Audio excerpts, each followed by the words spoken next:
মুকেশ আম্বানির ছেলে অনন্ত আম্বানি আজ এসছে ভারতে প্রাইভেট জেটে করে এই ছেলেটিকে নিতে। এই ছেলেটির ভিডিও তো সোশ্যাল মিডিয়ায় আপনারা কম বেশি সকলেই দেখেছেন। পশ্চিমবঙ্গের মুর্শিদাবাদের এই ছেলের এমন একটি রোগ আছে যে পুকুরের সেই টানা 1.5 থেকে 2 বছর ধরে পুকুরেই থাকে। সে পুকুর থেকে উঠলেই তার গায়ে একটি জ্বালা যন্ত্রণা এবং চুলকানি সৃষ্টি হয়, যার ফলে সে কখনো শান্তি মতো থাকতে পারে না। সে সবসময় পুকুরের মধ্যেই থাকে এবং মানুষজন তাকে খাবার পর্যন্ত সেই পুকুরের মধ্যে ছুঁড়ে মারে। সে সেখানে বসে বসে সেই ভেসে ভেসে সেই পুকুরে খাবার খায়। এইভাবেই তার লাইফ চলে, এইভাবেই তার জীবন কাটছিল।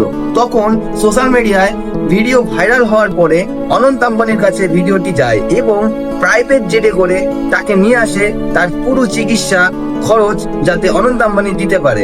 সেই ভরসায় তার মা বাবা তাকে ছাড়ে এবং তার চিকিৎসা বর্তমানে এখন চলা প্রায় আশা করি শুরু হয়ে গেছে।